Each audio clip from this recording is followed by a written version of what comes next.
پھر کچھ دل ایسے ہیں جو لرز اٹھتے ہیں، سچے اہل ایمان وہ لوگ ہیں جن کے دل اللہ کا ذکر سن کر لرز جاتے ہیں، اور جب اللہ کی آیات ان کے سامنے پڑھی جاتی ہیں ان کا ایمان بڑھ جاتا ہے۔ سبحان اللہ، کتنے حسین ہیں یہ دل، کتنے حسین ہیں یہ دل،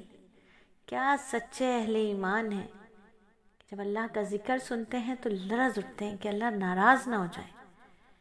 اللہ ناراض نہ ہو جائے۔ اللہ کے ذکر سے، اللہ کی ہیبت سے، اللہ کے جلال سے، اللہ کی بادشاہت سے، اللہ کی قدرت سے، اللہ کی وحدانیت سے رونگٹے کھڑے ہو جاتے ہیں کہ کتنے بڑے رب کے بندے ہیں ہم، کتنا بڑا اس کا کرم ہوا کہ اس نے ہمیں انسان بنا دیا، اور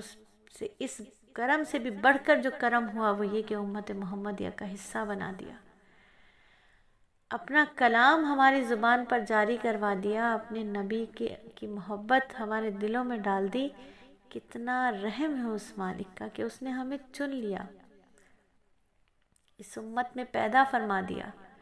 چنے ہوئے نبی کی چنی ہوئی امتی کا حصہ بنا دیا، امت کا حصہ بنا دیا۔ تو سچے اہل ایمان ہیں وہ لوگ جن کے دل اللہ کا ذکر سن کر لرز اٹھتے ہیں، لرز جاتے ہیں، اور جب رب کا کلام ان کے سامنے پڑھا جاتا ہے تو ان کا ایمان بڑھ جاتا ہے، ان کا ایمان بڑھ جاتا ہے، یقین اور پختہ ہو جاتا ہے، اور پھر دعا کرتے ہیں اللہ ہم سے راضی رہیے گا، اللہ ہمیں علت قلت ذلت سے بچا لیجیے گا، اللہ آپ مالک ہیں، اپنی مرضی کا کام ہم سے لے لیجیے گا، اللہ آپ مالک ہیں، ہر اس شے سے، ہر اس شخص سے قریب کر دیجیے گا جو ہمیں آپ سے قریب کر دے، اللہ آپ قادر ہیں، آپ مالک ہیں، ہمیں ہر اس شے سے، ہر اس فرد سے، ہر اس شخص سے دور کر دیجیے گا جو ہمیں آپ سے دور کر دے، اللہ زندگی کی اس سانس سے لے کے زندگی کی آخری سانس تک اپنی رضا والی زندگی عطا فرما دیجیے گا، اللہ آپ ہم سے راضی رہیے گا، ناراض نہ ہو جائیے گا، اللہ آپ ناراض ہو گئے تو کیا ہوگا ہمارا، بس آپ ہم سے راضی رہیے گا، ہمیں اپنے رضا والے کاموں میں مصروف رکھیے گا، اللہ ہمیں خیر میں مصروف کر دیجئے، ورنہ شیطان تو ہمیں شر میں مبتلا کر دے گا۔ اللہ مجھے خیر کی چابی اور شر کا تالا بنا دیجئے، اللہ مجھے خیر کی چابی اور شر کا تالا بنا دیجئے، اللہ آپ ہم سب سے راضی ہو جائیے، اللہ